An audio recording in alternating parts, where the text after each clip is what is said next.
Denme oportunidad de ahí esperar, se va a compartir la presentación.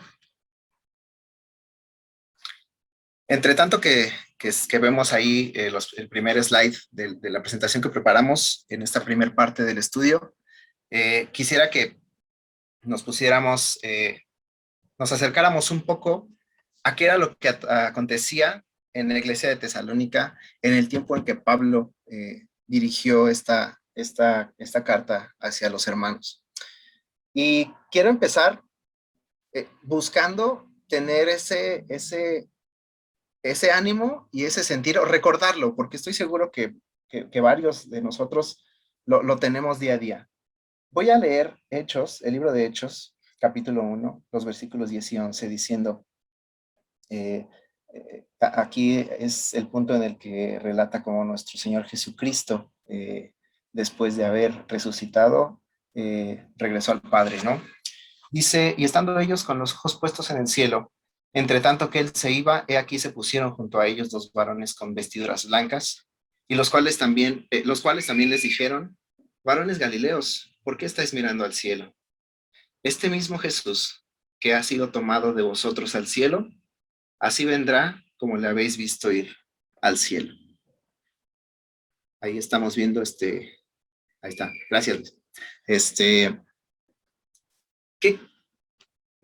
No puedo evitar decirlo, qué emoción, hermanos, saber que estas palabras dirigidas a aquellos que estaban viendo al Señor Jesús retirarse y esta promesa dirigidas a nosotros por extensión, a aquellos que han aceptado esta promesa y este regalo de salvación, saber que nuestro Señor vendrá en algún momento hacia nosotros y nos hará hacia Él.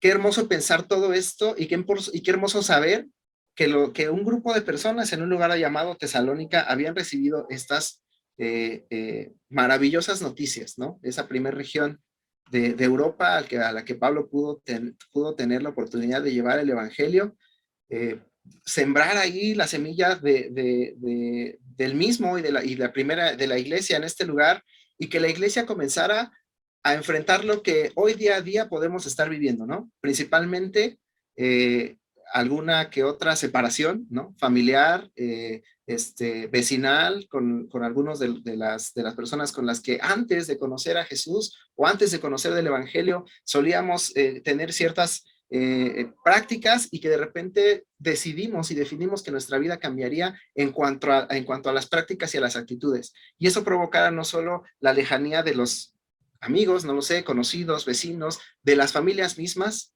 y que aparte el tiempo estuviese pasando, porque entre las personas que estaban en Tesalónica y que fueron aceptando al Señor Jesucristo, invariablemente el pasar del tiempo hacía que algunas de ellas fueran muriendo. Y que entre los hermanos de Tesalónica no solo hubiera ese ánimo ese ánimo de continuar eh, eh, alimentando y ejerciendo esta esperanza no solo de la salvación, sino del regreso, volver a ver algunos y ver a nuestro Señor Jesucristo otros, y ver cómo las situaciones externas podrían no estar beneficiando a que se mantuviera uniforme esa esperanza y esa actitud. Ese es el punto en el que Pablo ofrece dos respuestas. La primera, en el capítulo anterior que vimos también en el último estudio, referente a aquellos que ya habían dejado de vivir y qué pasaría con ellos al momento de ver a nuestro Señor de nuevo. Pero este capítulo particularmente va a tratar de qué le toca y qué nos toca a quienes estamos en la carne todavía respecto de ese mismo momento. Por ello, perdón, decidido poner un título a esta primera porción el capítulo 5 de Primera de Tesalonicenses, como aguardando nuestra esperanza. Y vamos a abarcar los versículos del 1 al 11 en cuatro secciones, y la primera es la siguiente. Bueno, esta esperanza que nosotros tenemos y que nosotros seguimos, debemos de estar claros que es con una certeza. Ahí sí podemos pasar al siguiente slide. Porque ahí Pablo escribe a los hermanos en Tesalónica en los primeros 3 versículos. Dice, pero acerca de los tiempos y de las ocasiones, no tenéis necesidad, hermanos, que yo les escriba, porque vosotros sabéis perfectamente que el día del Señor vendrá así como ladrón en la noche, y que cuando digan paz y seguridad, entonces vendrá sobre ellos destrucción repentina, como los dolores a la mujer encinta, y no escaparán. Refiriéndose quizá o tratando de calmar esa ansia o esa inquietud que no solamente se terminaba en que el Señor vendría, sino que como algunos de nosotros también podríamos preguntarnos, el cuándo, el cómo, ¿no? Quizá hasta el dónde, creo que se ha llegado a través de la historia hasta ese punto, pero les dice, hermanos, calma. Y hay 2 puntos que menciona en el versículo número 1, el 2 tiempos y de las ocasiones, y les dice, para ubicarnos exactamente, ¿no? Hay una manera de llamar al tiempo, tal cual, y es esta palabra que tiene origen, el tiempo tal cual medido, que es cronos, y es el que se expresa como si dijéramos una fecha, ¿no? Como si se tratara, por ejemplo, pues de una cita con el médico, el 20 de octubre a las 12 horas en tal lugar. Nos ubica exactamente y nos prepararía exactamente para enfrentar algún evento, alguna situación o para festejar o conmemorar alguna cosa. Sabríamos exactamente cuándo sería. ¿Cuáles a lo mejor serían los peligros? Es que quizá tomaríamos previsiones algunos días o muchos días o pocos días antes de eso. Y la otra palabra que refiere es las ocasiones, que refiere un poco más al término kairos. En sí y en términos generales podríamos asimilarla a nuestros días como qué es lo que caracteriza ese punto en la historia o ese periodo de tiempo. Te estoy poniendo un ejemplo ahí, como el tiempo de lluvias. Bueno, hasta hace algunos años era un poco más preciso que ahora, pero podríamos llamarle, no tanto cuándo pasa y en qué momento, sino qué es lo que va a caracterizar ese punto en la historia. Y les dice, si quieren ser lo suficientemente exactos, hermanos, ustedes ya saben lo que necesitamos conocer. Y aquí, antes de pasar al siguiente punto del versículo 2, me gustaría nada más hacer referencia a que Pablo hoy día hoy día se tiene un mal entendimiento acerca de la expresión de sabes lo que necesitas saber, ¿no? Da la idea de que aún hay más, de que o hay algo que alguien está ocultando y que se reserva la información para ciertos niveles, para ciertas personas o para ciertos grupos. No, aquí Pablo les está haciendo del todo franco. Lo que les está diciendo Pablo es lo que Pablo conocía.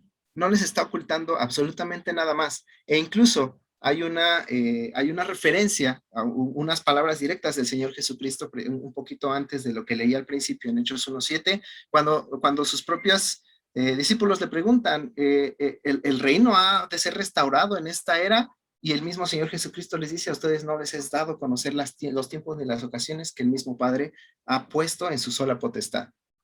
Hasta aquí el punto es, hermanos, Pablo está diciendo, ustedes conocen todo lo que se conoce.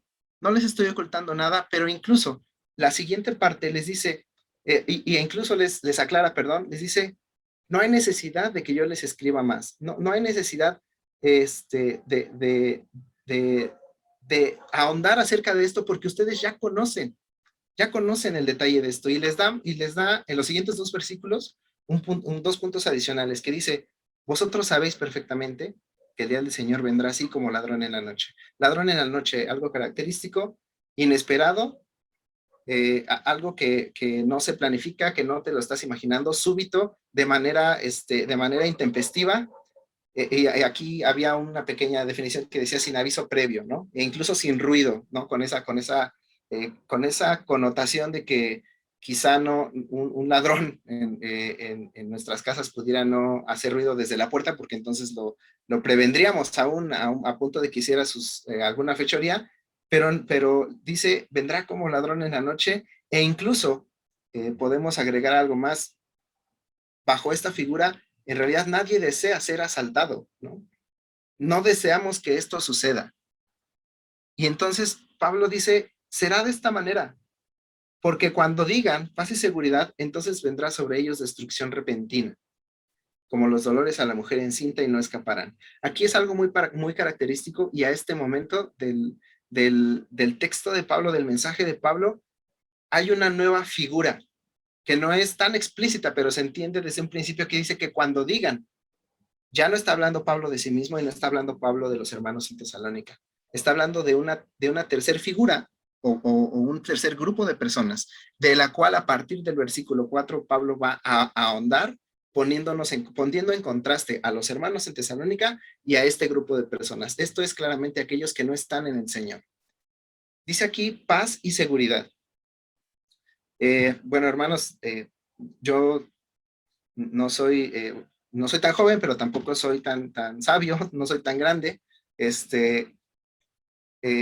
Estas dos palabras particulares de paz y seguridad, la primera referencia a la que encontré que se asocia es a la promesa que hacía el Imperio Romano, era como una especie de eslogan, ¿no? Y esta era como la garantía o la promesa que hacían a todos aquellos pueblos que permitían, se doblegaban ante su autoridad o que eran vencidos incluso, ¿no? Si no te dejaba, si no te rendías, si no te rendías tus armas y tu territorio ante el romano, entonces el romano estaba conquistando territorios. Por las buenas o por las malas, como decimos hoy día, quedabas bajo el dominio de Roma. E incluso esta era, insisto, después de ello, lo que te garantizaba el imperio romano era precisamente esto, paz y seguridad. Extrañamente llamado en ese punto de la historia, porque lo que estaban brindando en realidad no era ni paz ni seguridad, eran conquistar pueblos y hacerse soberanos y tributar mucho más, ¿no? Pero era una paz y seguridad aparente. Volvamos al punto de nuestra historia. Eh, Creo que en algunos puntos, al menos del corto tiempo que yo he visto de la historia universal, no hay puntos en el que pudiéramos estar llamando, o el mundo en general pudiera estar diciendo, bueno, estamos seguros y hay una paz, ¿no?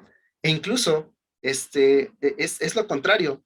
Yo he visto que en más de una ocasión, ya sea algún conflicto bélico, una guerra, alguna enfermedad, algún fenómeno natural o incluso el miedo o lo que puede causar un avance tecnológico, puede quitar en mucho mayor medida la tranquilidad a los habitantes de los diferentes países. Y dice aquí, cuando ellos digan paz y seguridad, entonces vendrá sobre ellos una destrucción repentina. Destrucción repentina, bueno, la palabra es muerte o ruina, todo aquello a lo que hayan adquirido, todo aquello a lo que hubiesen construido, principalmente para sí, se vendrá abajo. Estoy haciendo una nota al final que dice, solo la confianza en Dios libera de esta destrucción. Y tiene que ver mucho con esta esperanza que nosotros estamos aguardando. ¿Qué es lo que se requiere y qué es lo que establece en este punto Pablo? Que principalmente debemos portar y debemos tener la certeza de que, de que este acontecimiento va a suceder. Puede ser que estemos en vida, puede ser que no. Nuevamente se llena de razón la palabra del Señor. No nos es dado el conocerlo, porque aquí habría dos puntos. Imagínense que supiéramos que el día de hoy viniera el Señor. Son las 6:22 de la tarde, según este reloj, y bueno, eh, quedarían poco más de 6 horas para que se cumpliera el día, y entonces, ¿cuál sería nuestra actitud? De inicio, quizá llenos de gozo. Dos, quizá el ánimo de hablar con algún hermano y decirle, oye, ¿estás seguro que sabías que el Señor vendría el día de hoy? Bueno, me encargaría de orar con Él, ¿no? Para que no fuera mucho el tiempo en el que hubiese yo presentado mi alma ante Él y entre que lo conociera, en mi caso, eh, y, y habría pintada una fecha. Y vamos a poner el contraste. ¿Qué tal si yo supiera que el día de hoy no va a venir el Señor? ¿Qué tal si yo tuviera esa certeza? Quizá mis actitudes cambiarían, quizá mi prevención cambiaría, quizá mi espiritualidad o mis prácticas bondadosas cambiarían. porque estaría seguro que ese día no vendría el Señor. Y ese es el sentido que toma Pablo en estos primeros tres versículos del pasaje. Es, no nos preocupamos cuándo, sino lo verdaderamente importante es qué, sino que va a suceder. ¿Y por qué? Porque dice, pues porque podemos estar cada día y tenemos la oportunidad, así como se renuevan cada día las misericordias del Señor, tenemos la oportunidad nuevamente de estar ansiosos y de desear fervientemente su regreso. Estoy apuntando un par de preguntas solamente para la reflexión en esta primera parte que dice, eh, he caído en la inquietud de tratar de adivinar cuándo es que viene el Señor, haciendo referencia a los comentarios que hacía hace rato, pues quizá, no lo sé, pasando un poquito al siglo pasado, hubo situaciones de guerras, hubo situaciones sociales, ¿no? De repente ahí, el avance tecnológico, por ejemplo, con las pastillas anticonceptivas, hubo una liberación sexual, ahí hubo un punto en el que hubo muchos rumores, se hizo famoso el tema de que podrían ser los tiempos finales, hubo movimientos económicos, por ejemplo, la creación de la Unión Europea, hubo momentos tecnológicos, ¿no? El invento de la bomba nuclear, y un poquito más hacia acá, yo recuerdo que hace algunos años, de repente la luna reflejó de manera distinta o en un ángulo diferente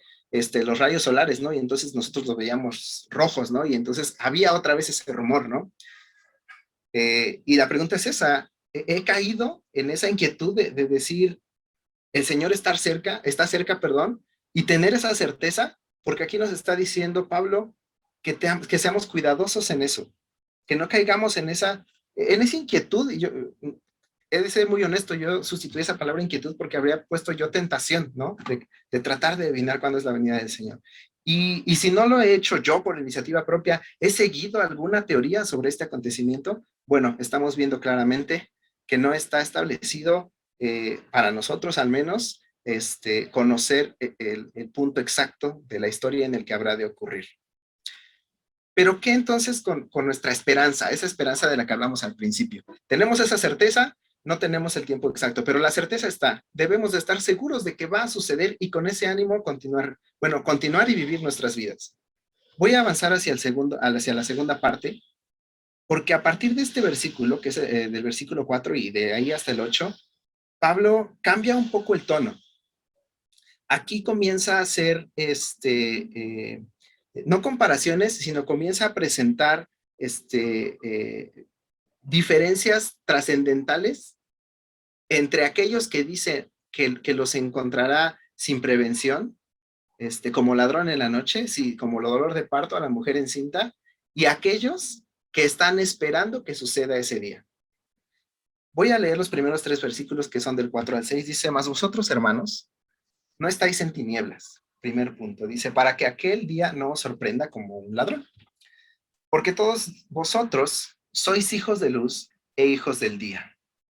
Aquí hago un punto y coma, como está al menos en la versión 60 de la Reina Valera, porque aquí Pablo deja de hablarles a los hermanos de Tesalónica y empieza a hablar en nosotros. Dice, no somos de la noche ni de las tinieblas. Por tanto, no durmamos como los demás, sino velemos y seamos sobrios.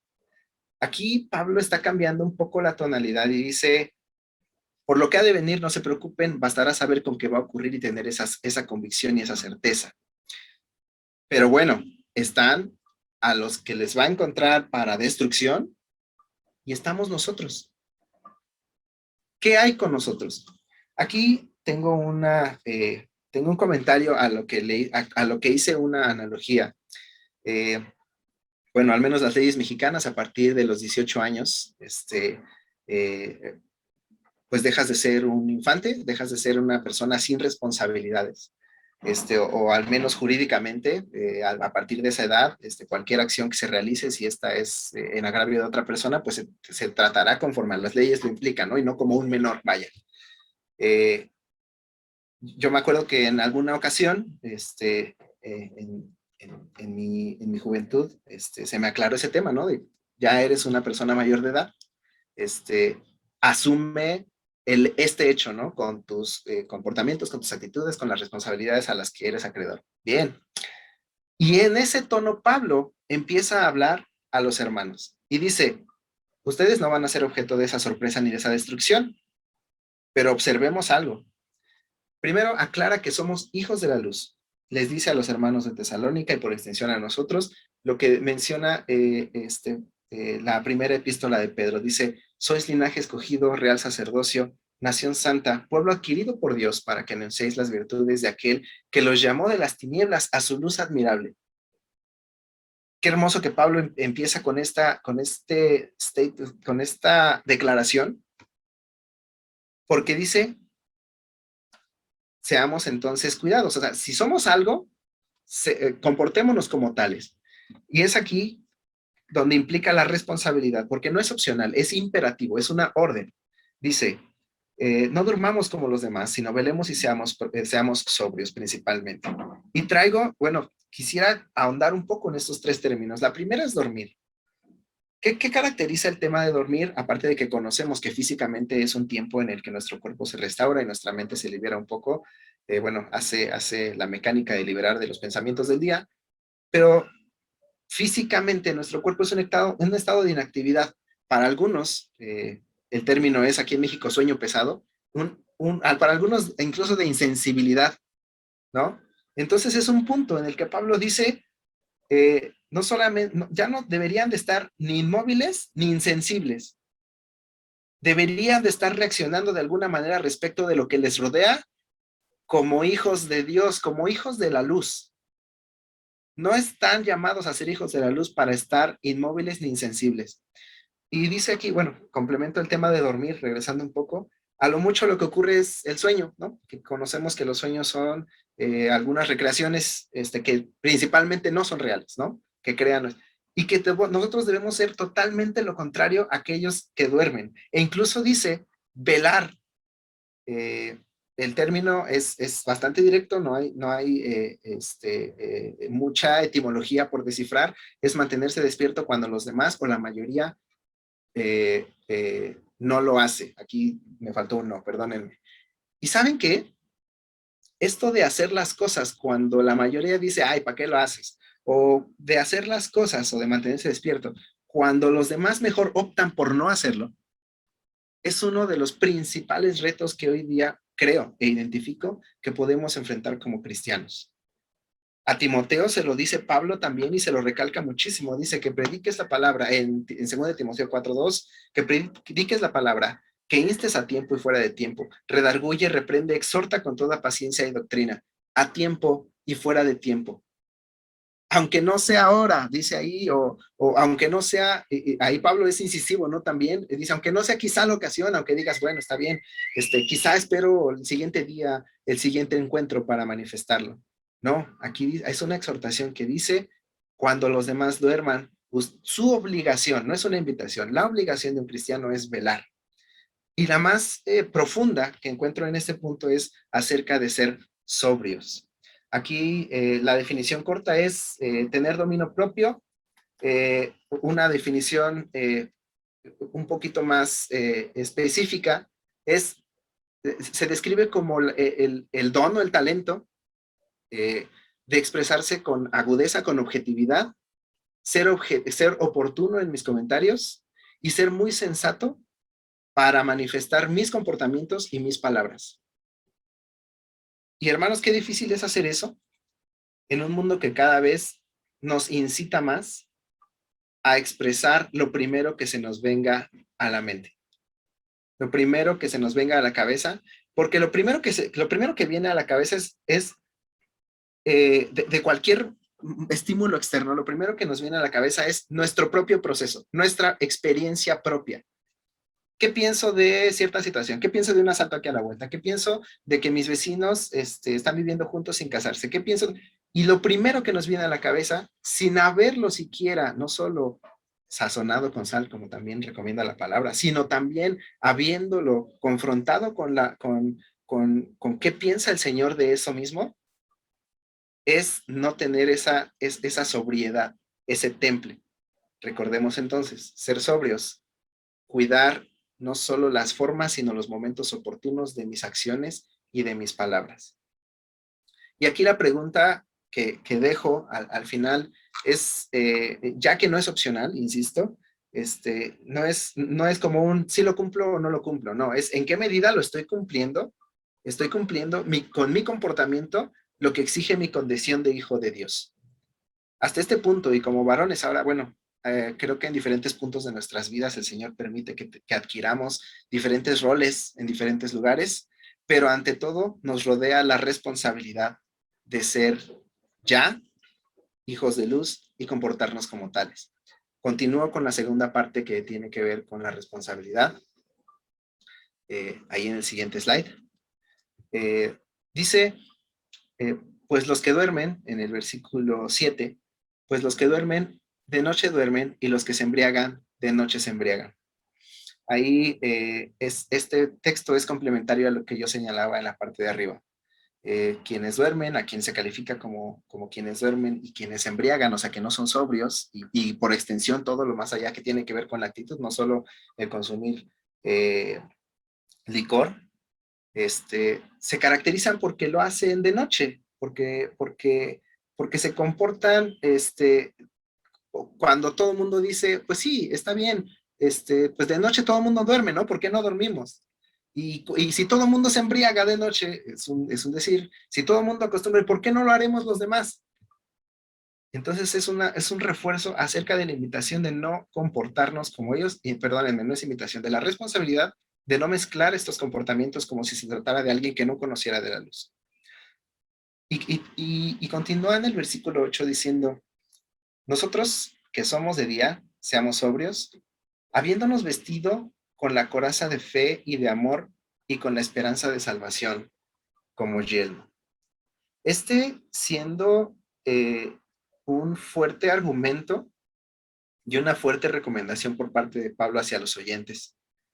Y me hace pensar acerca de, bueno, Pablo aquí nos recomienda utilizar dos implementos de la armadura de Dios, de los que se mencionan, por ejemplo, en Efesios, ¿no? En Efesios 6, dejando de lado cubrirnos las espaldas, vestir, calzar nuestros pies, utilizar un escudo y también hacer mano de una espada. Se concentra, bueno, no se concentra, sino se enfoca y nos dice, cuida lo que protege desde tu cuello hasta tu cintura, que es la coraza, y también protégete con el yelmo. ¿Por qué esas dos partes? Quisiera resaltarlas. Bueno, la coraza protege, aparte de otros órganos vitales, el corazón. Y es el corazón donde tradicionalmente se originan los sentimientos, donde surgen nuestras ganas, bueno, nuestro amor, nuestro cariño, nuestra lealtad. Es ese punto el que, al igual que el del yelmo, el que debemos proteger. Y particularmente, bueno, el de la cabeza es en donde se aloja o es en donde está concentrado ese punto en donde se demuestra y donde se origina nuestro intelecto y la voluntad. Y, y al hablar de sentimientos, intelecto y voluntad es cuidarnos de manera íntegra de lo que pudiera estar entrando en nuestro ser o de lo que pudiera estarse reflejando desde el exterior hacia nuestro ser. ¿Saben por qué? Y dice acá, tomo una cita de Michael Holmes, dice, la salvación en toda su plenitud es un regalo futuro, definitivamente, que día a día los creyentes experimentamos de manera parcial. Y hagamos un stop. El día de hoy estamos gozosos porque nos encontramos unos a los otros y tenemos primeramente el gozo de vernos y la solicitud o la avidez de ser edificados con la propia palabra del Señor, independientemente de quién la exponga. Y, es hermoso y es algo incomparable, pero también incomparable con lo que se nos ha prometido. El hecho de que el Señor haya ido a preparar un lugar para nosotros y que nos haya prometido la eternidad a su lado, es, es una parte, no quiero hacerla menos, simplemente es una parte de toda esa promesa que se nos ha brindado a través del Señor Jesucristo. Entonces dice aquí, cúbrete el yelmo, cúbrete la cabeza, perdón, con esta esperanza de salvación, porque esta esperanza de salvación es también un esperar con seguridad. Y a través de todo eso debiera pasar cada cosa que ocurre en nuestras vidas. ¿Cómo es que hay una situación complicada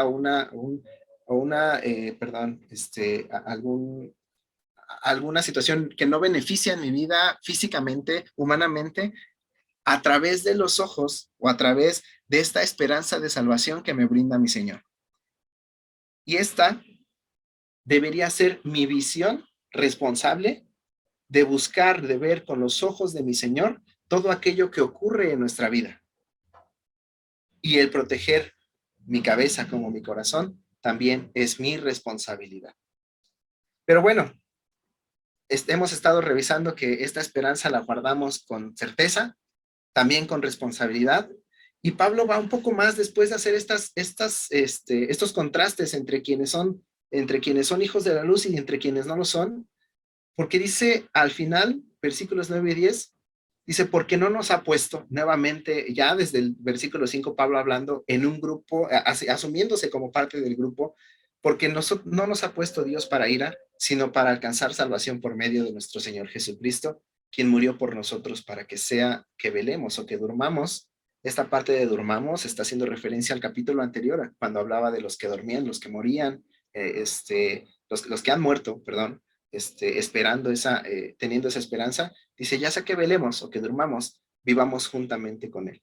Y aquí, hermanos, lo que hace Pablo es no solamente decir, esto es la promesa, estos son ustedes, y un poquito más abajo dice, o un poquito más cerca dice, este es el origen de su esperanza. Y qué bello, hermanos, que nos recuerda que esta esperanza, quien la ha propiciado es nuestro Señor Jesucristo, y quien la mantiene es nuestro Señor Jesucristo. Qué bueno que no está en nosotros, porque así como hemos revisado algunas de las actitudes que pudiéramos haber tenido en mayor o menor medida en versículos anteriores, nos dice, quien lo originó y quien lo mantiene, esta esperanza, perdón, está en nuestro Señor Jesucristo. Y qué bueno que es descansar en Él, en su sacrificio y en la promesa de que hemos sido puestos por su voluntad y por su justicia como objetos de salvación en lugar de objetos de ira, en lugar de que Dios se fije y ejerza su justicia sobre nuestras obras, lo va a hacer sobre el lavamiento que hizo en nosotros la sangre de nuestro Señor Jesucristo. Y lo he puesto en un letrero muy grande y simple, dice, Él ha propiciado nuestra eternidad y esa eternidad la aguardamos con ansia. Aquí haría, de esta parte de la última pregunta, dice, deseo fervientemente esa venida del Señor. Y quizá esa venida del Señor pudiera sustituirse por estar en la presencia del Señor.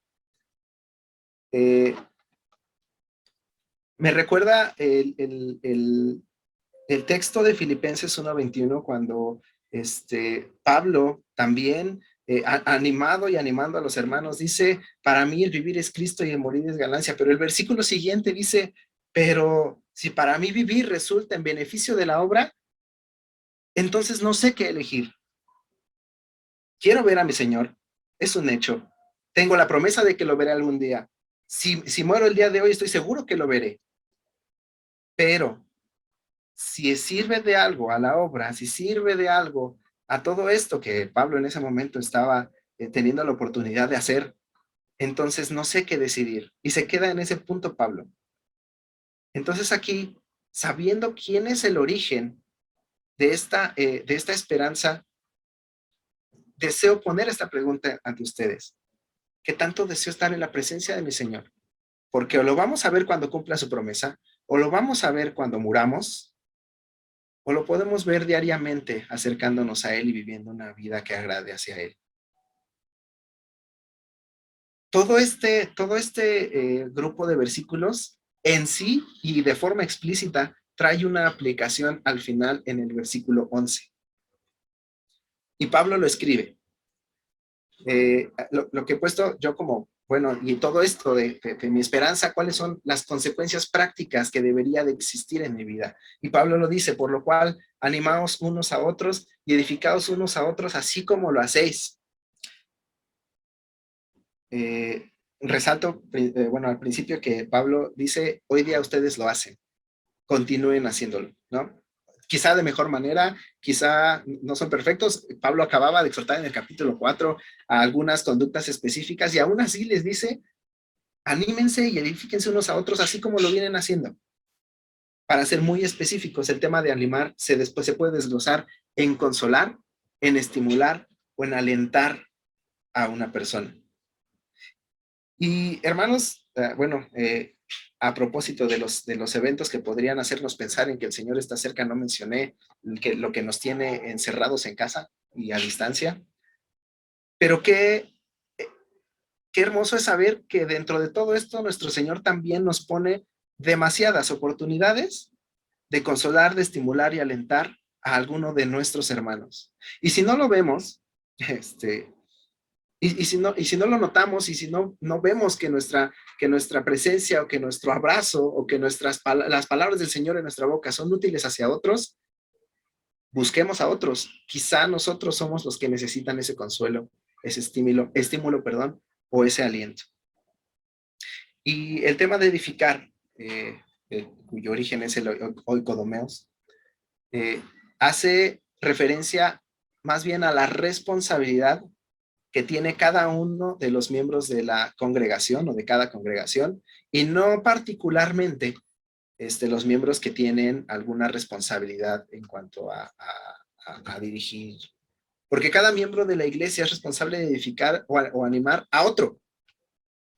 Y es por eso que somos un cuerpo, porque somos, bueno, porque se manifiesta en el sentido de que cada uno tuviera que estar o tuviera o tiene la oportunidad más bien y la bendición de ayudar a edificar a otro miembro del cuerpo de Jesucristo.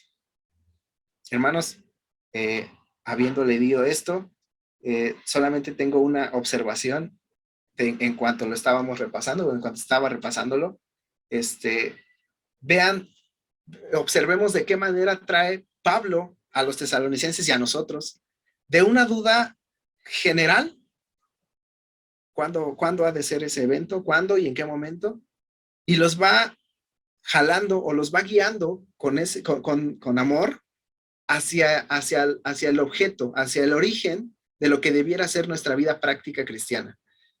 Y empieza diciendo, los tiempos, las ocasiones, no, te recuerdo que tú estás entre los que no van a sufrir, aunque no, y los que no se van a sorprender. Te recuerdo que como miembro de los que no se van a sorprender o los que no van a ser destruidos en ese evento, tienes responsabilidades. Te recuerdo que quien tiene ese origen, o quien provocó toda esta condición de la cual eres beneficiario, fue nuestro Señor Jesucristo. Y entonces, sabiendo esto principal, transfórmalo en una consecuencia práctica del día a día. Qué hermoso que se nos inste y que se nos invite a que todo este avance, quizá a que toda esta inquietud por lo que habrá de pasar, o inquietud por quizá, no lo sé, conocimientos de mayores niveles, sea alimentado y sea respondido, sí, pero que al final todo esto se traduzca en un día a día como hijo de Dios. Bueno, quisiera que me acompañaran, por favor, ahí a Primera de Tesalonicenses, capítulo 5, versículo del 12 al 28. Vamos a tener nuestro segundo estudio y damos gracias a Dios también como decíamos y compartíamos en cuanto a la palabra de Dios, cómo Dios, por medio del apóstol Pablo, nos viene alentando y nos viene desafiando, ¿no?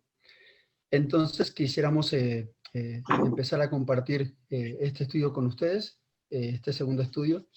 Vamos a poner ahí la presentación y vamos a dar inicio ahí al segundo estudio.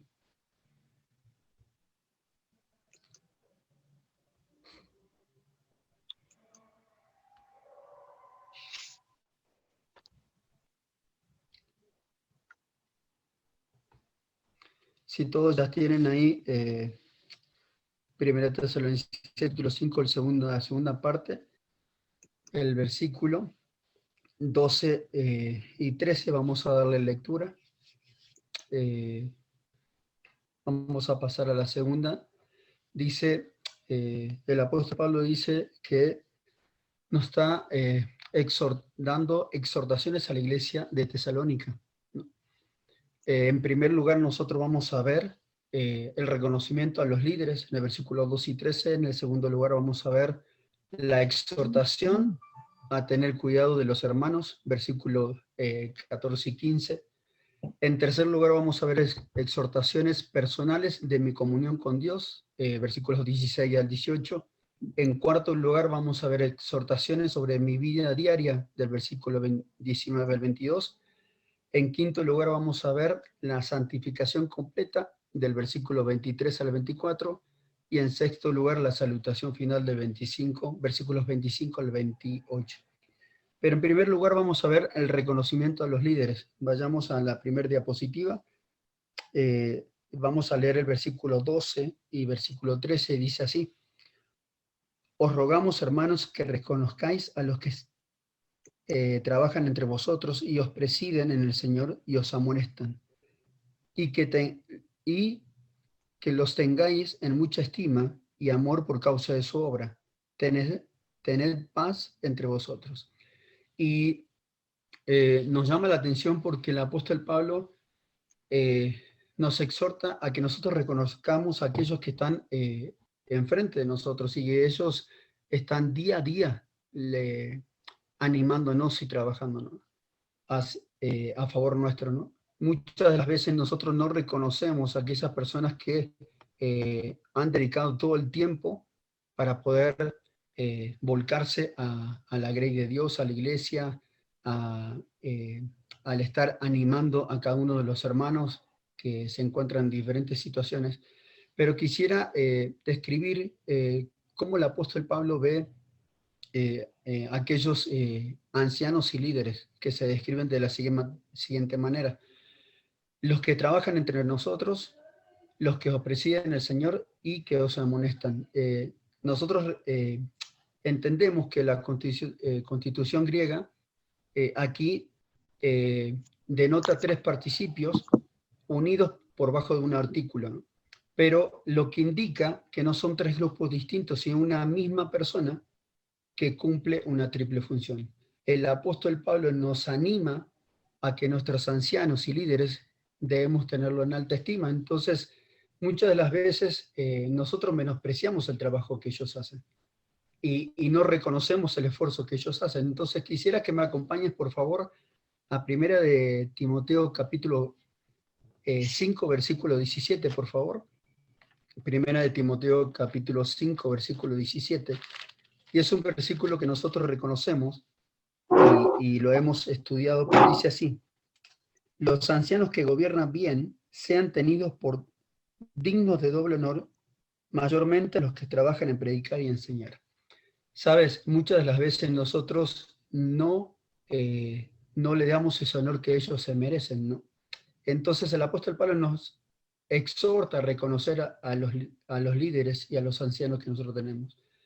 Y no sé si te ha pasado, pero muchas veces queremos criticar al anciano, queremos criticar a nuestro líder. Y sabes, el apóstol Pablo dice que nosotros debemos tenerle en alta estima, ¿no?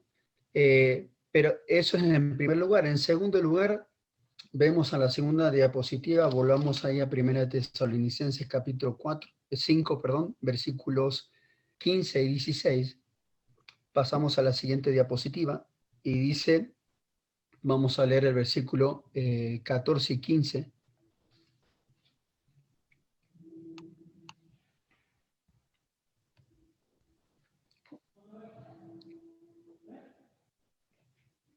Dice lo siguiente, dice también, versículo 14, también os rogamos, hermanos, que amonestéis a los ociosos, que alentéis a los de poco ánimo, que sostengáis a los débiles, que seáis pacientes para con todos. Versículo 15, mirad que ninguno pague a otro mal por mal, antes seguid siempre lo bueno unos con otros y para con todos. Sabes, la segunda exhortación que el apóstol Pablo nos marca a nosotros es la exhortación a tener cuidado de los hermanos. ¿Sabes? Creo que esta es una de las cosas en las cuales muchos nosotros, como líderes, ancianos, hermanos, nosotros fallamos, ¿sí?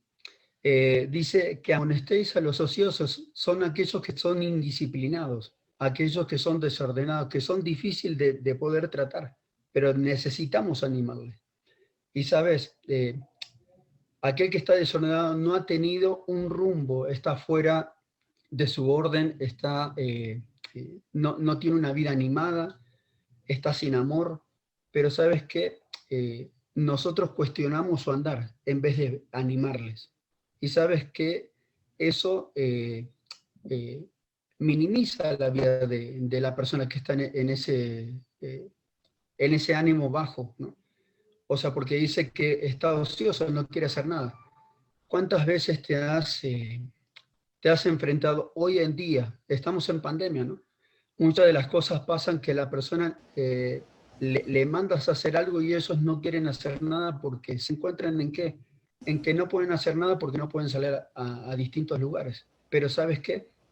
Ellos pueden hacer muchas cosas, pero no lo quieren hacer porque se sienten desmotivados, ¿no?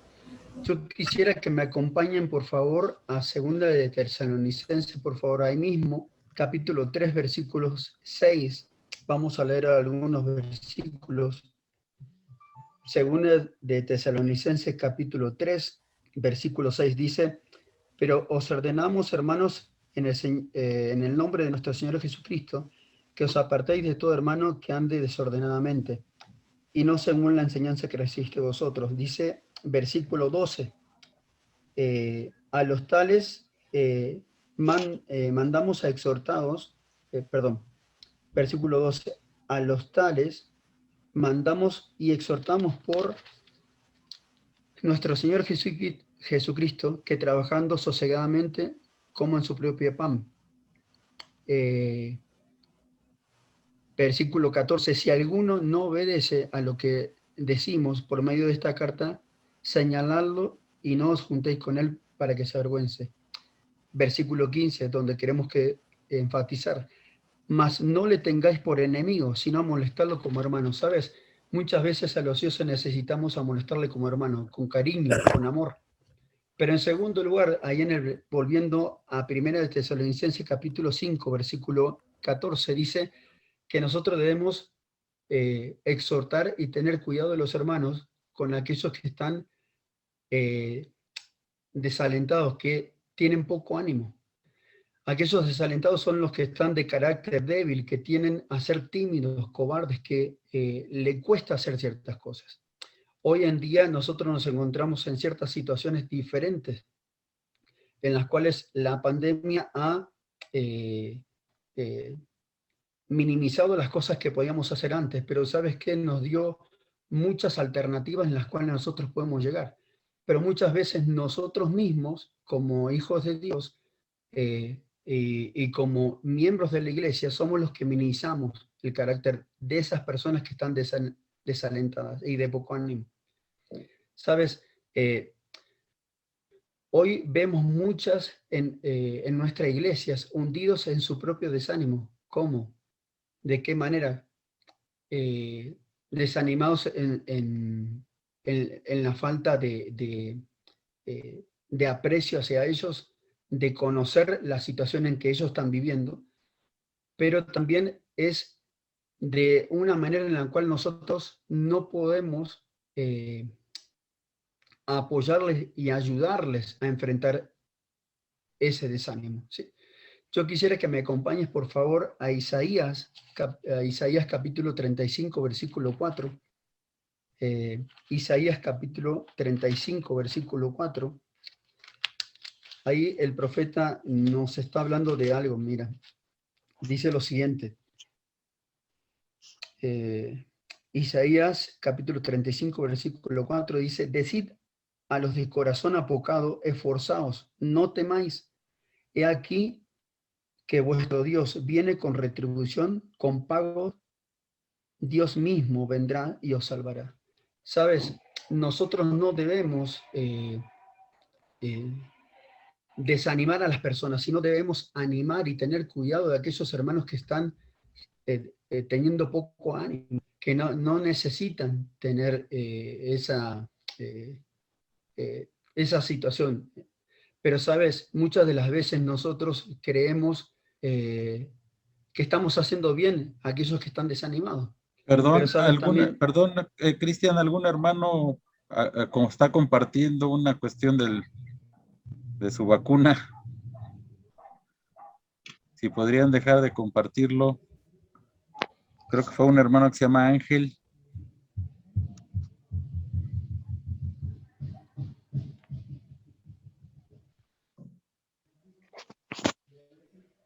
Si nos puede ayudar el administrador a poderlo quitar esta parte y que Alfredo pueda volver a compartir. Digo, Cristian. sí.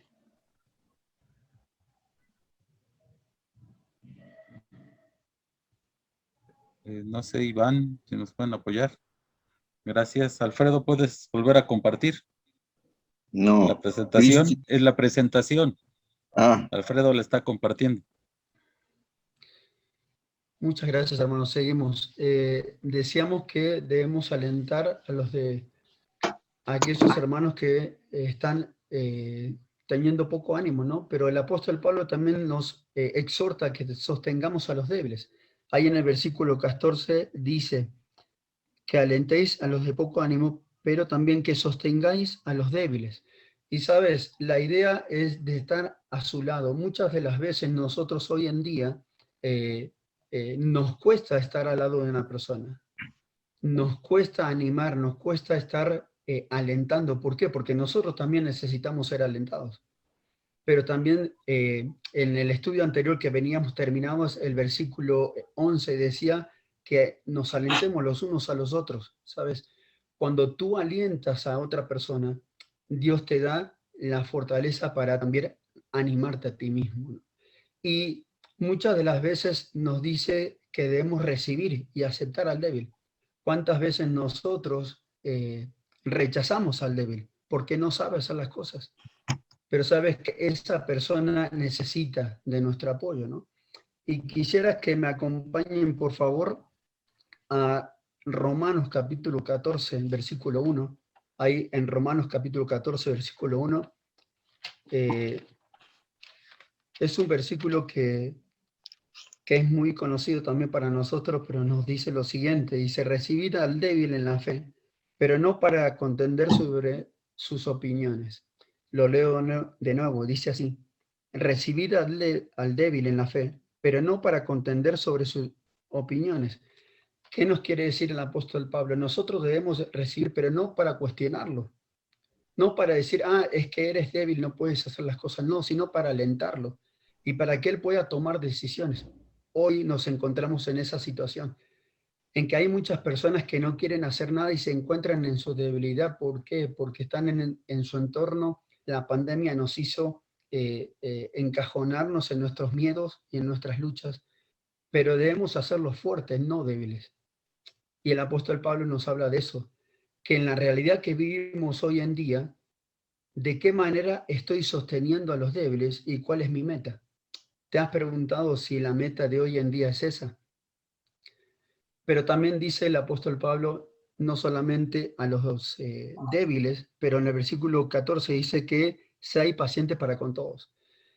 Sabes, ahí me llama mucho la atención algo que dice, debemos de tomar muchas de las veces decisiones diferentes en cuanto a los hermanos, pero en la realidad que hoy vivimos, de que tan paciente soy o busco solucionar cosas, o soy pacificador, o provoco problemas por mi impaciencia que me gana.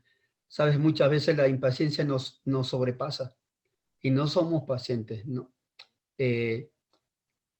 Yo quisiera que me acompañen, por favor, ahí a Efesios capítulo 4, versículo 2. Por favor. Efesios capítulo 4, versículo 2. Dice lo siguiente.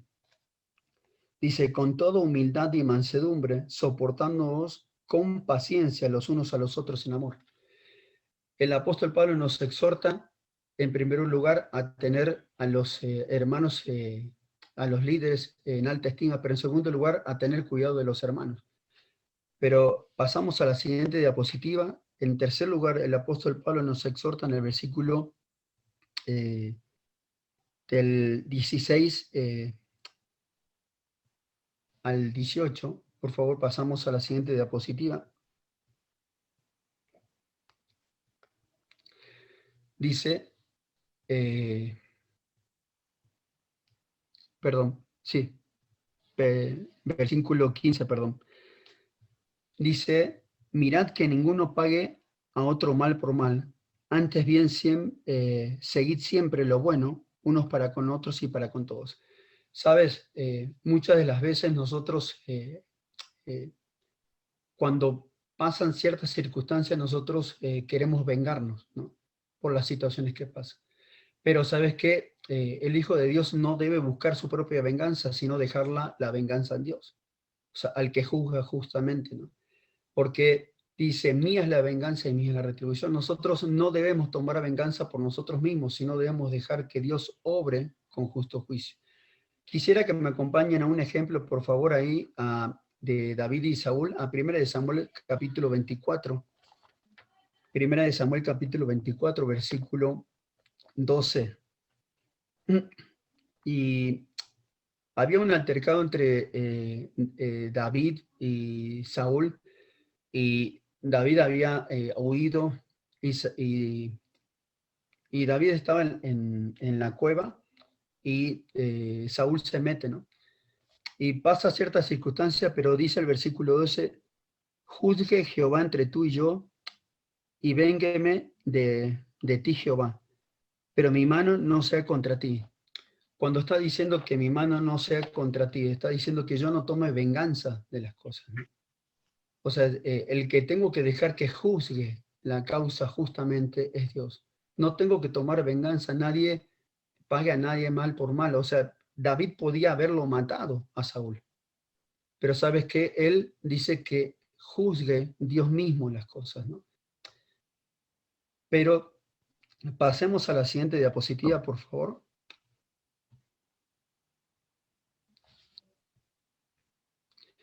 No solamente las exhortaciones en cuanto a los hermanos, pero en tercer lugar, exhortaciones personales de mi comunión con Dios. Ahí el versículo 16 dice estar siempre gozosos. Gozoso no es estar solamente gozosos cuando en las ocasiones felices. Gozosos es estar siempre. Cuando me pasan cosas difíciles y dar gracias a Dios porque Dios por eso mismo puede moldear mi carácter y mi corazón, y doy gracias a Dios porque Dios me fortalece. Quisiera que me acompañen por favor allá a Filipenses capítulo 4, versículo 4. Es una historia muy nombrada por el apóstol Pablo. Había división en la iglesia de Filipos de pensamientos, y ellos decían, ¿por qué algunos piensan así y por qué el otro piensa de otra manera? Y estaban dos personajes muy conocidos por Pablo, Evodia y Síntique, pero llegando al capítulo 4, versículo 4, le dice, regocijaos en el Señor, siempre, otra vez digo, regocijaos. ¿Sabes? Cuando Dios te dice que te regocijes siempre, y otra vez te lo vuelve a decir, regocijaos en el Señor, te lo dice que es durante todo el tiempo, o sea, en las situaciones buenas y en las situaciones malas. Pero también en las exhortaciones personales para mi comunión con Dios, no solamente estar gozosos, dice orar sin cesar.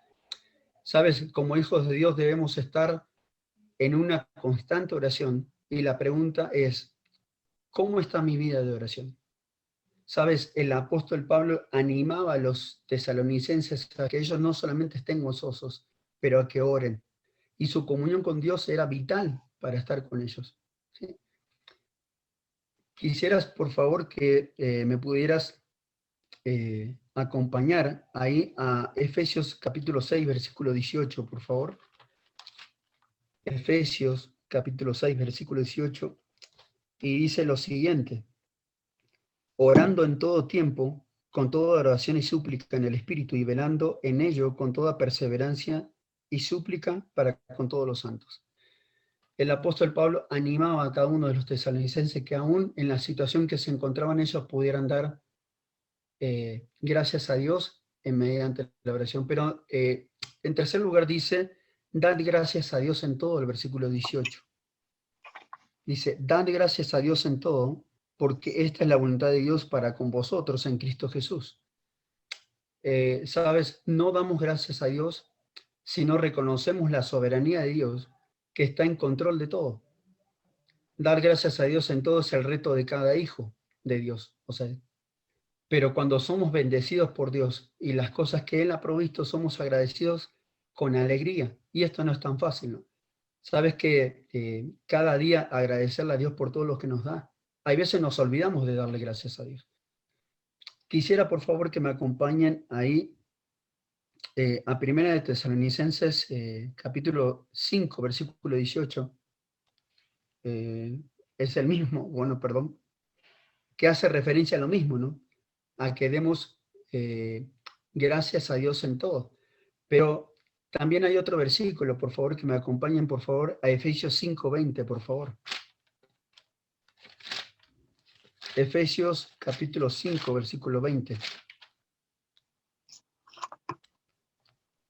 El apóstol, el Pablo también escribiendo acá la carta, dice, dando siempre gracias a Dios en todo, por todo, perdón, al Dios y Padre, en el nombre de nuestro Señor Jesucristo. No solo estar siempre gozosos, lo anima el apóstol Pablo, sino a orar, a dar gracias en todo, pero también a ser agradecidos.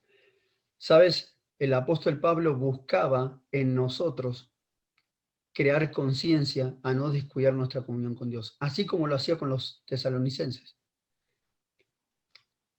Pero también nosotros debemos animarnos a no perder nuestra comunión con Dios. Quisiera que pasamos al siguiente punto, el punto número 4, si podemos pasar a la siguiente diapositiva. No solo las exhortaciones en mi comunión con Dios, pero también las exhortaciones en mi vida diaria. Sabes, muchas veces nosotros optamos por minimizar ciertas cosas de la palabra de Dios, pero acá el apóstol Pablo, del versículo 19 al versículo 20, al versículo 22, nos dice ciertas cosas. Dice, no apagues el espíritu en primer lugar. Dicen, podemos apagar el espíritu de diferentes maneras, con nuestro pecado, faltas, dudas, indiferencias, pero también entristecerlo, ¿no? Entristecer es minimizar el espíritu, bajarlo, ¿no? Pero también podemos apagar el espíritu cuando somos desalentados, somos menospreciados, nuestro corazón se contrista. Pero también estoy haciendo que el espíritu sea apagado de la manera que lo alimento en mi vida espiritual, por medio de la lectura, la memorización de la palabra de Dios. Sabes, hay un ejemplo que quisiera que me acompañen, por favor, allá en 1 Timoteo, por favor.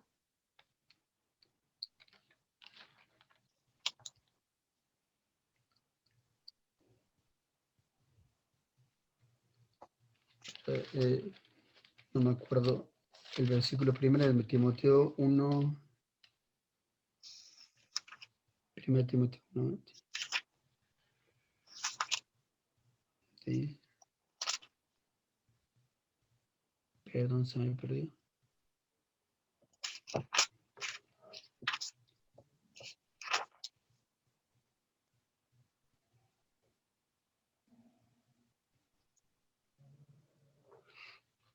Se me perdió el versículo, pero el ejemplo lo tenemos ahí. Dice, el ejemplo es que avives el fuego que hay en ti, le decía el apóstol Pablo a Timoteo, ¿no?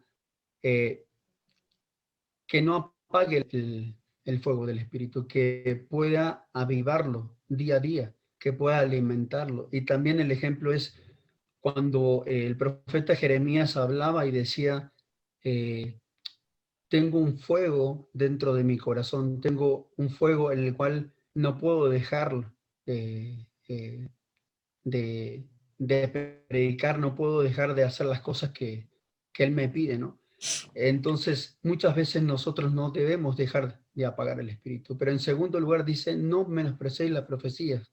Muchos de los tesalonicenses, por su propia haraganería, ellos espiritualizaban sus formas de conducirse por medio de la profecía, su manera de vivir, y no era honrada, de modo que buscaban manipular y especular a su conveniencia sobre el final de los tiempos. ¿Sabes?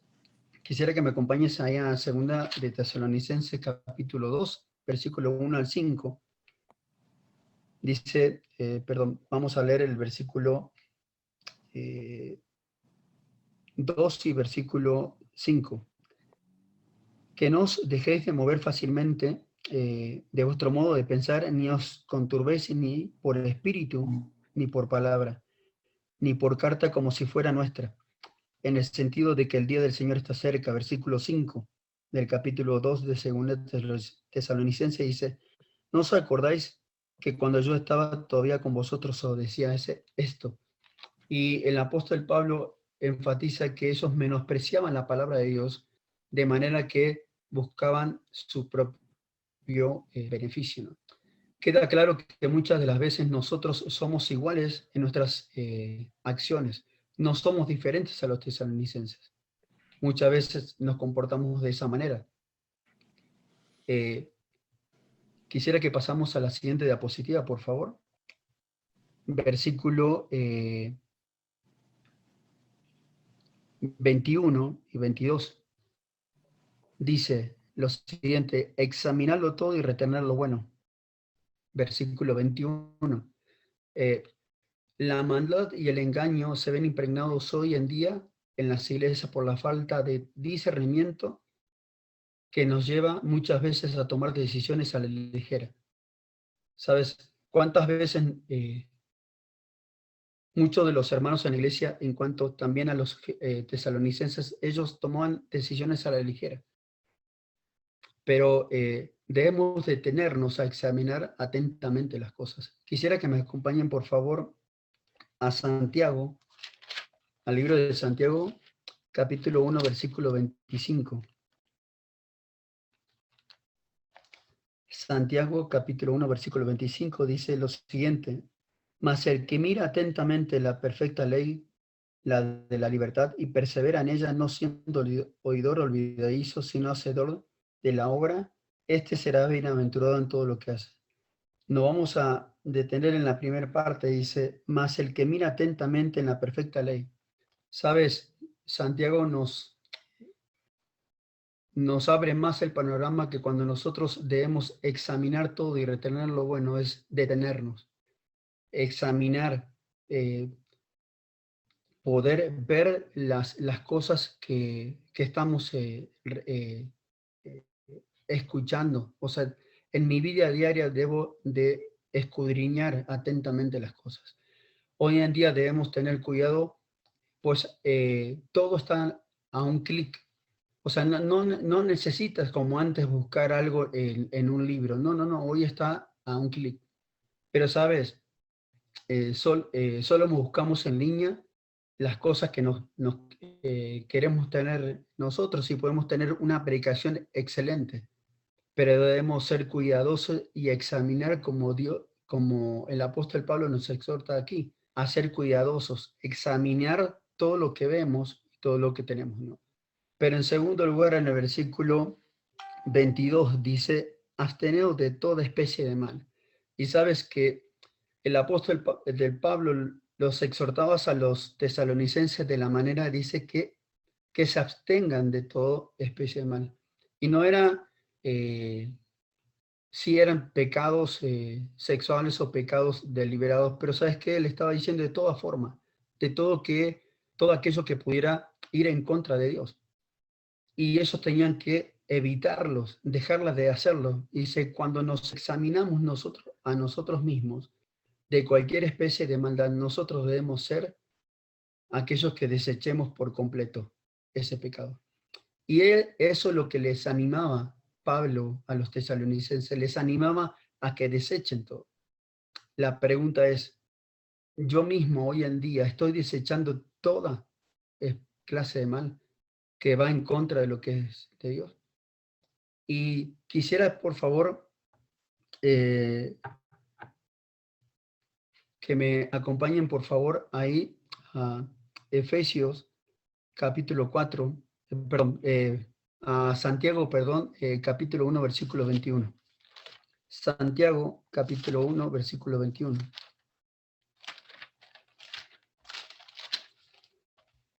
Dice, por lo cual, desechando toda inmundicia y abundancia de malicia, recibid con mansedumbre la palabra implantada, la cual puede salvar vuestras almas. Lo leo de nuevo. Por lo cual, desechando toda inmundicia y abundancia de malicia, recibid con mansedumbre la palabra implantada, la cual puede salvar vuestras almas. El apóstol Pablo le incitaba a los tesalonicenses que ellos debían desechar totalmente toda clase de inmundicia. Pero quisiera que pasemos al siguiente punto, al quinto punto. Por favor, pasamos a la siguiente diapositiva. El versículo 23. Y dice así. Y el mismo Dios de paz os santifique por completo. Vamos a leer esa primera parte. Dice, y el mismo Dios de paz os santifique por completo. La idea de la palabra santificar toda la conocemos y algunos la hemos estudiado. Dice, ser apartado para un propósito. El propósito es darle gloria a Él. La pregunta es, ¿estoy viviendo en una santidad práctica en mi vida? Quisiera que me acompañen, por favor, a Jeremías capítulo 1, versículo 5. Jeremías capítulo 1, versículo 5.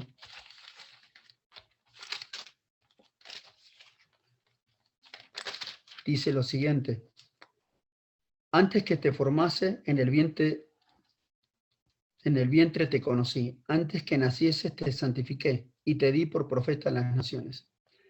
Hablando Jehová por medio de Jeremías y hablando de que Dios ya lo había escogido desde antes.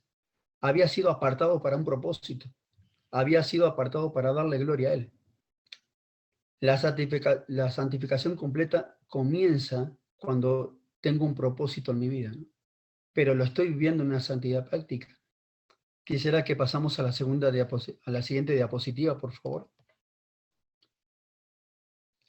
Dice la santificación completa. La segunda parte dice del versículo 23, y todo vuestro ser y espíritu y alma y cuerpo sea guardado irreprensible para la venida de nuestro Señor Jesucristo. Y ahí podemos resaltar 3 puntos de la santificación que Pablo menciona aquí, que nos debe animar a vivir una santidad práctica. Conocemos el primer punto, la santificación posicional o legal, la santidad experimental o progresiva y la santidad final. Pero queremos enfatizar en la santidad progresiva. ¿Cuál es la santidad progresiva? Es el crecimiento progresivo del creyente que llega a la estatura de Cristo. Es el día a día, el vivir el día a día. Y la pregunta es esa, o sea, ¿cómo estás viviendo día a día? Quisiera, por favor, que me acompañes a 2 de Corintios, capítulo 3, versículo 18. 2 de Corintios, capítulo 3, versículo 18. Dice lo siguiente. Por tanto, todos nosotros, mirando a cara descubierta como un espejo a la gloria de nuestro Señor, somos transformados de gloria en gloria en la misma imagen como por el Espíritu del Señor. ¿Sabes? En nuestra santidad progresiva nosotros somos cada día transformados hasta llegar a la estatura de Cristo. Pero ese es el propósito nuestro, que nosotros podamos tener ese concepto en nuestros corazones de cada día vivir una santidad progresiva, o sea, en nuestro diario vivir. Pero el apóstol Pablo nos exhortaba a nuestra santidad en nuestra comunión con Dios. Pero también quisiera que pasamos a la siguiente diapositiva. El apóstol Pablo, en el versículo 24, nos exhorta de la siguiente manera. Pasamos a la siguiente diapositiva. Dice, versículo 24, dice, fiel es el que os llama, el cual también lo hará. Pablo en este versículo nos anima a guardar todo de una manera práctica. Dice, todo ser y espíritu, alma y cuerpo, Dios quiere que haya una jerarquía, Dios quiere que haya un orden, Dios quiere que tu vida sea ordenada. Le decía a los tesalonicenses, mira, tu vida está siendo desordenada, está siendo desanimada, está siendo destrozada. O sea, ¿por qué no pones un orden en tu vida? Y ese orden le iba a dar una vida espiritual que lo llevaba a una armonía con su alma y finalmente con el cuerpo. ¿Sí?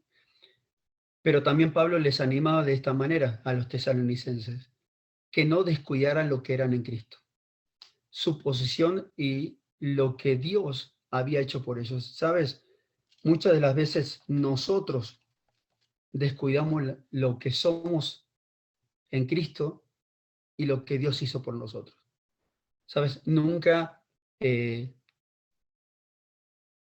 dejes de lado lo que Dios hizo por ti por medio de Jesucristo en la cruz. Pero en sexto lugar, quisiera que pasamos a la siguiente diapositiva, es la salutación, y del versículo 25 al 28, el apóstol Pablo termina con una característica que siempre lo resalta a él mismo, y dice, Pablo termina con un corazón animado a seguir siendo de ánimo a los demás hermanos, y que los tesalonicenses les apoyaran en oración. Fíjate lo que dice el versículo 25. Hermanos, orad por nosotros. Versículo 26. Saludad a los hermanos con ósculo santo. Y muchas de las veces nosotros, como los tesalonicenses, no apoyamos en oración a los hermanos. Por eso comenzábamos diciendo que teníamos que tener en alta estima a aquellos que están presidiendo por nosotros. Pero también tenemos que tener cuidado de los hermanos. Pero también tenemos que tener exhortación por aquellos que están descuidados, que necesitan atenderles. Pero también mi comunión. Pero, ¿sabes? El apóstol Pablo termina con la pregunta, que es esta. La pregunta es, ¿de qué manera estamos siendo proactivos en nuestra manera de vivir? Proactivo es que cada día estés cambiando, o sea, que estés tratando de ver qué posibilidades tienes para ser de influencia hacia otras personas. Y no lejos las que están a tu alrededor. Pero quisiera terminar con dos palabras de ánimo que puede ser de práctica a nuestra vida. Quisiera que pasamos a la siguiente diapositiva y es una conclusión sencilla, pero en primer lugar es una introspección en nuestra vida. Quisiera que vayamos al Salmo 139, versículos 23 y 24, por favor. Al Salmo 139, versículo 24. Se me perdón.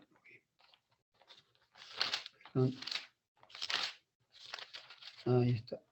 Versículo 23 dice, examíname Dios y conoce mi corazón. Pruébame y conoce mis pensamientos.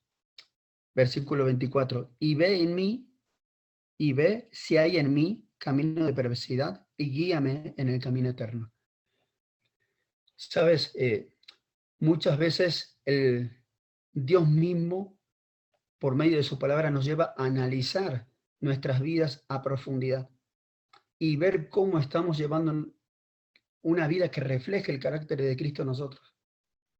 Sabes, muchas de las personas le preguntaban, creo que le preguntaban al apóstol Pablo, cómo veían a los tesalonicenses. Y el apóstol Pablo decía, bueno, pero ellos están siendo desanimados, están siendo desviados, pero ¿cómo estoy yo? Y la segunda pregunta es, pero en segundo lugar, ¿cómo está nuestro andar en el Señor? Hazte la siguiente pregunta, ¿cómo es tu andar, nuestro andar? ¿Es un andar digno? Debemos andar como le agrada a nuestro Señor. Quisiera que me acompañen, por favor, ahí a Efesios capítulo 4, versículo 1, por favor.